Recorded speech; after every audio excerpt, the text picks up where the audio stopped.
This lesson focuses on the IELTS listening question type sentence completion questions. Let's take a close look at these.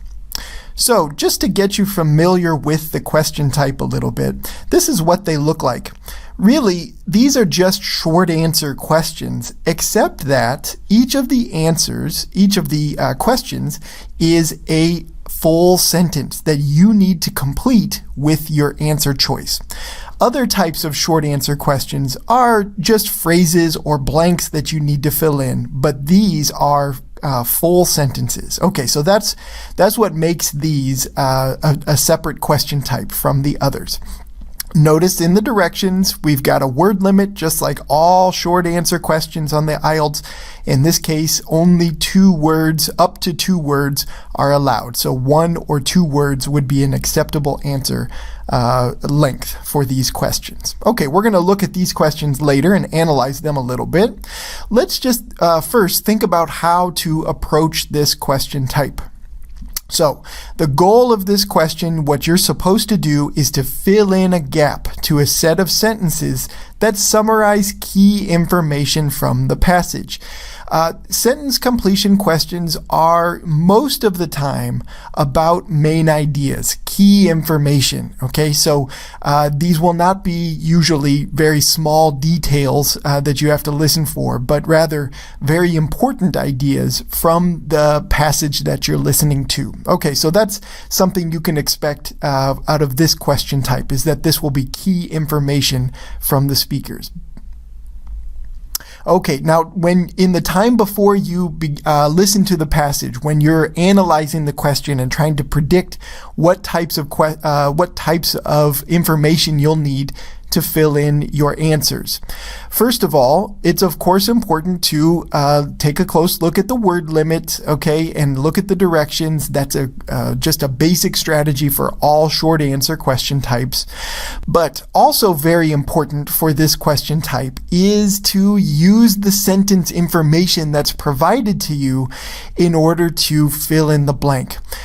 Because they give you a full sentence for this question type, you have a lot of information to help you answer the questions. There's a lot of contextual clues in the sentences themselves that should give you information about what to listen for. Okay, so for example, in this sample quotation there, the professor said he would not allow what? Okay, well, we know that the professor is not going to allow something, okay? So we get some grammatical information there. We know that this is going to probably be a noun that we need to fill in that blank with, okay?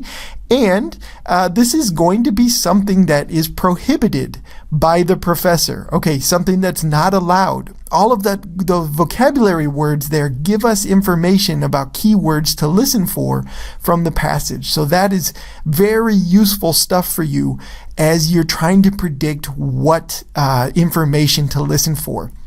We will get a chance to practice this in just a moment after we analyze the sample questions just a little bit. Okay, the last point here is that any information you fill in to complete these sentences for the sentence completion questions you have needs to be grammatically correct. Okay, so you need to make sure whatever your answer choice is, that it fits grammatically, that you use a proper verb tense, okay, that you have subject-verb agreement, right? If it's a third person's present tense noun, it needs to have that S on the end, for example, or perhaps an ing, or whatever form is going to work grammatically for that particular question. So pay attention to grammar and make sure that the answer choice you supply fits grammatically with the rest of the sentence you're putting it into. Okay, now let's take a close look at the sample question we saw at the beginning of this lesson to think about how to analyze it before the listening passage begins, before the speaker starts speaking, right? In your 30-second time that you have to sort of take a look and try to make some predictions about what to listen for.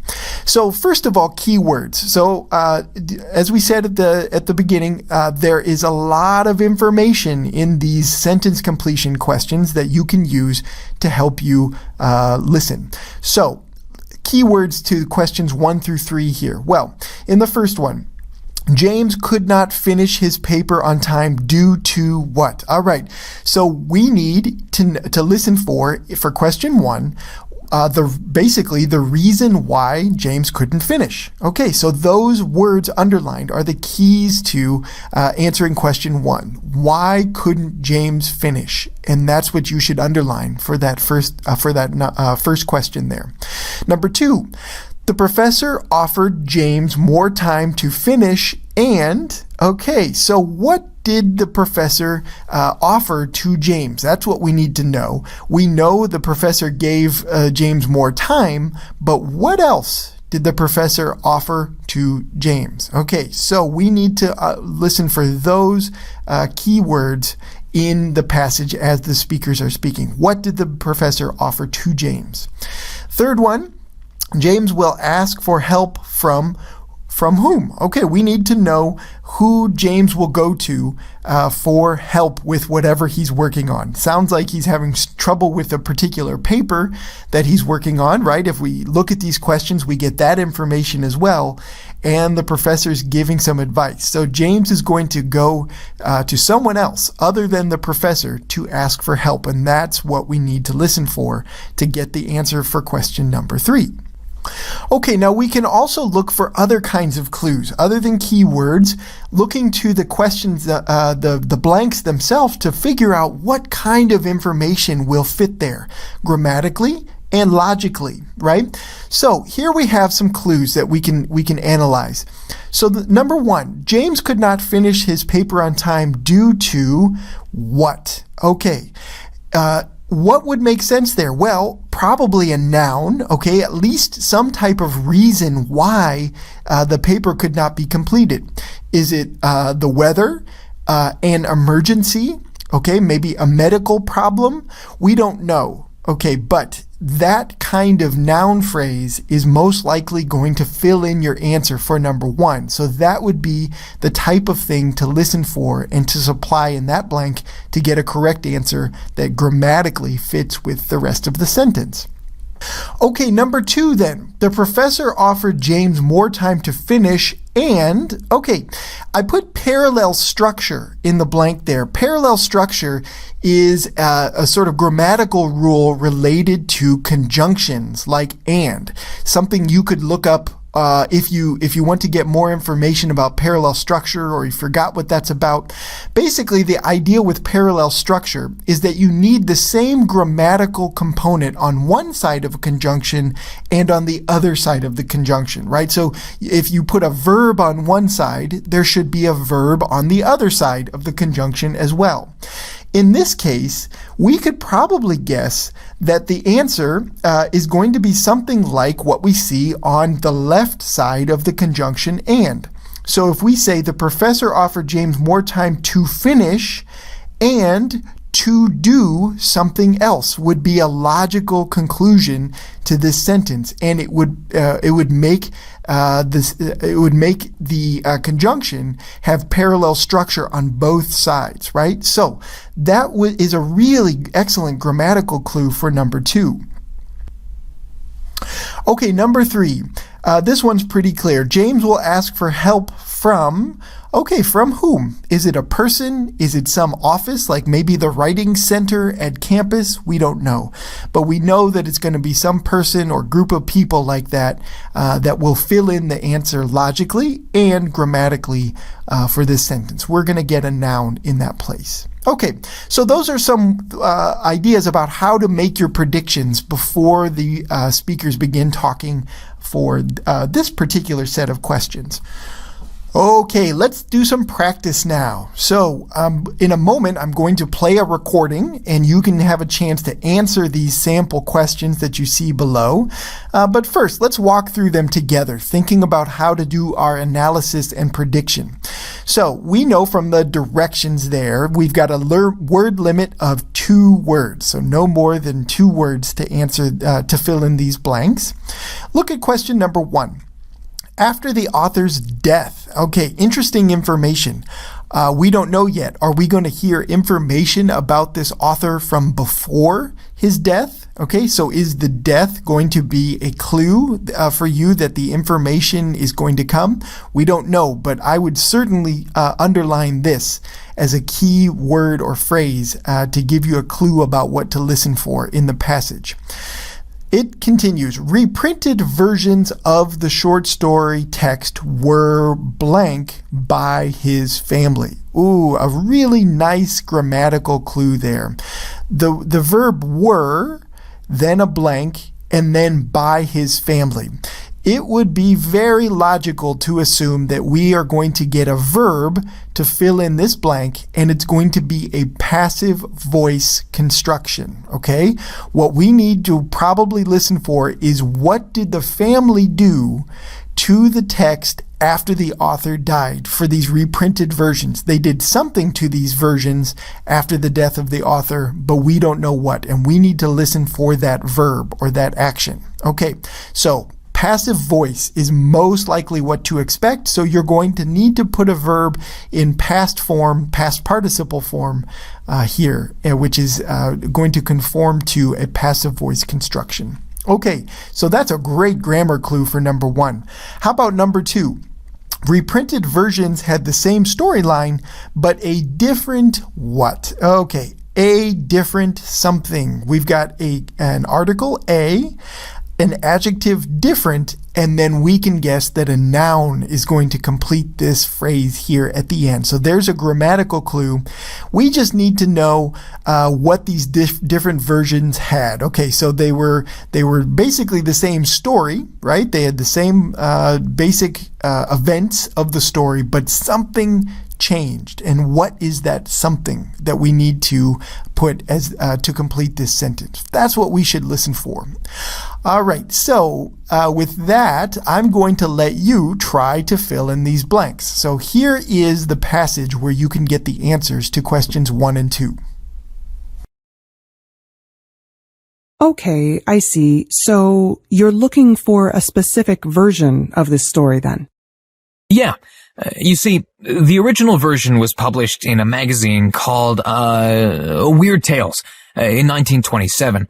But not long after it was published, the author died. When it was reprinted 10 years later, the author's family revised the story with a few changes to the original text. I see. Out of curiosity, did the changes affect the meaning of the story, or were they just simple corrections? I'm not exactly sure. That's one of the reasons why I'm trying to track down the original text. I've read interviews with editors and publishers who have said that the editorial changes made by the family didn't actually affect the plot of the story, but they did change the writing style. See, I'm studying this particular author's writing style very closely, and because this is one of his early stories, I really need to know how major the changes were. So that's why I'm trying to find the unedited text from 1927. Okay, so let's look at the answers here. Hopefully you got these. Number 1, after the author's death, reprinted versions of the short story text were blank. All right, the correct verbs would be revised or possibly changed would be correct answers for this question.